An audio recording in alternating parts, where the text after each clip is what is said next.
So in today's video, I want to start filling up this image with some text to remind you to drink water, and I'll give you a bit of an overview about the panels, in the panel studio, and also about layers.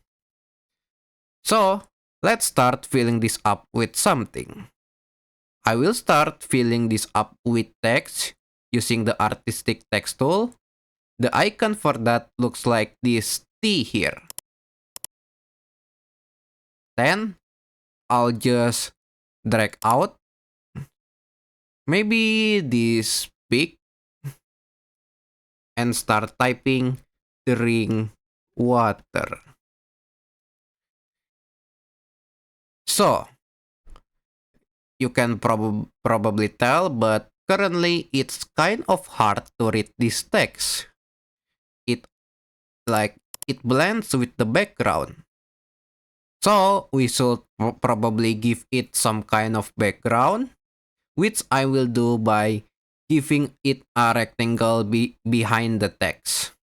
So I'll go into the rectangle tool and just drag out a rectangle over the text. And wait, it just covered my text. Well, that's clearly not what we want. We want the text to be above the rectangle, not the other way around. So that's where we will need to understand what layers are, which you can see in the panel studio in these layers. You can just click on it just to double check you are in this layers panel. And we can start looking at what's inside. First is background, which is our image. Drink water, the text that just says drink water that we made. And the red rectangle that is covering the drink water text right now. If you have probably noticed, these are all the three objects in our image. And in the layers panel, they are arranged into layers. The rectangle object is currently above the drink water object in the layers panel. That's why it's covering the text instead of the text being above the rectangle. To change that, all we have to do is to click on the layer containing our drink water text object and drag it up until you see this blue highlight above the rectangle layer. And once you do that, as you can see, our drink water text is now above the red rectangle. So you can think of the layers panel as just the panel where you want to arrange your objects. Maybe you want to put another object above another object, such as in this case, putting the drink water text above the rectangle. You can arrange your objects any way you want.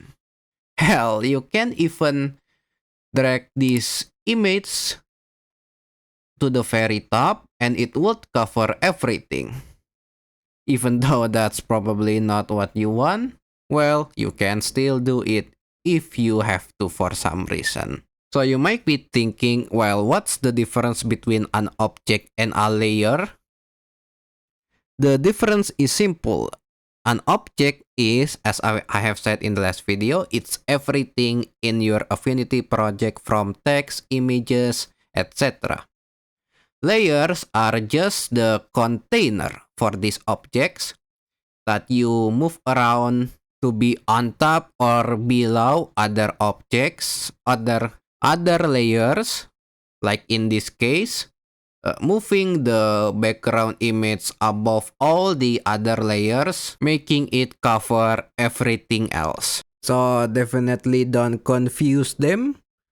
Objects are the elements that make up your Affinity project, like your text, your images, your rectangles, etc.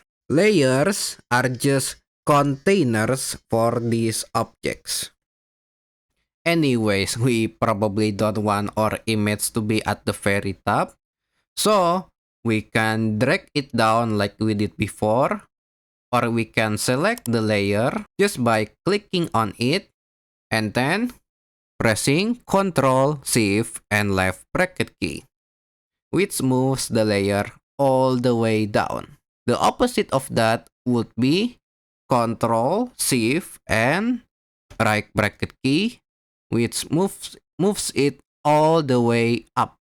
If you only want to move it down one time, so dragging it below this layer instead of going all the way down there, you just press Ctrl and left bracket key.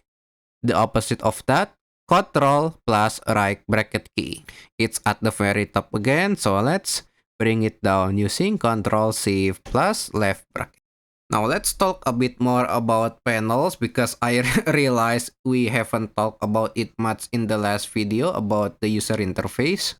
Panels control certain aspects of your project, like how layers control the arrangement of layers in your Affinity project, and the color panel, just as we have seen in the last few videos, controls the color of what you currently have selected.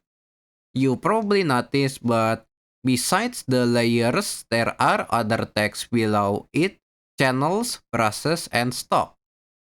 These are actually separate panels in the same space that you can access by just clicking on it.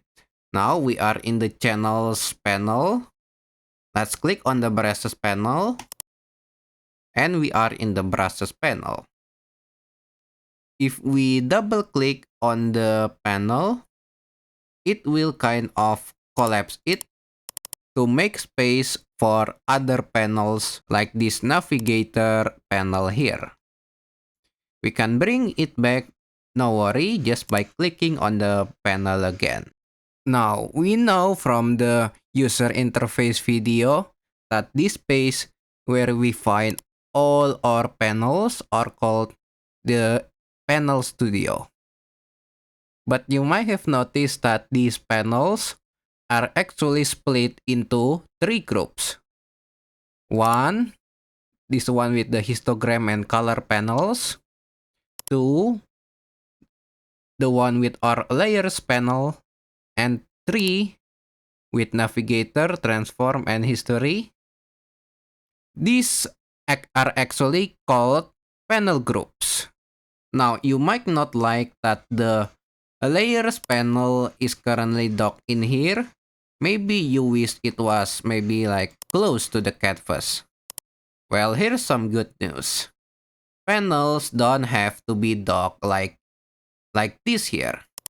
You can actually drag them out. Just drag out the layers panel, and here we are. It's now in its own space near the canvas. So this layers panel here is alone. But what if you want to dock another panel here?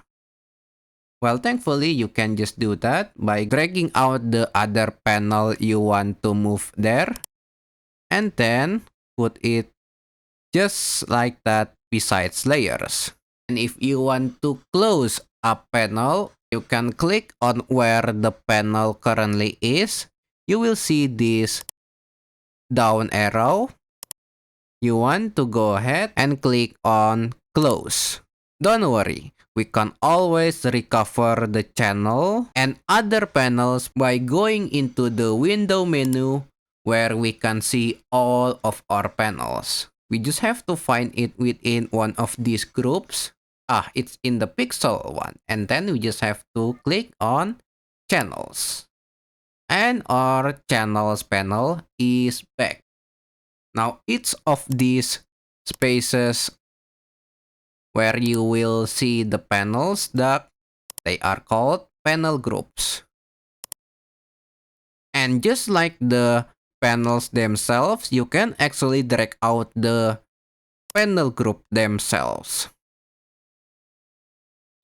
And you can even dock it somewhere within your screen, which just means anchoring it by dragging around until you see one of these a blue highlight appearing, like this one here. That blue highlight will tell you where the panel group would be anchored, would be docked. And now it's in here, and oh, we have the find and replace panel here. I think this appeared in one of the last videos, but it was an accident, so let's close this panel group here since it's just showing this find and replace panel that I didn't even mean to open. And there we go. Anyways, now with that out of the way, as you can see, the panel group that had navigator in it is now docked to this side of the screen. And you will notice that the panel groups that are not docked like this actually have this X here. That's for closing the panel group. But don't worry, they didn't disappear. And if you like where they were, you don't have to reposition it either, because you can open one of the panels in there back again in the window menu, like layers, and it will be in the where you left it before you close the panel group. I think a good way to understand how panels work is just going into your favorite web browser, because panels work very similarly to browser tabs, in that you can have one open or you can have more than one tab open. You can drag out one of these tabs. You can dock them to the right or to the left or anywhere in your screen. Alright, time for our quick quiz as usual. What are layers? What are the different ways you can move a layer up or down? What are panel groups? Can you drag a panel out of its panel group?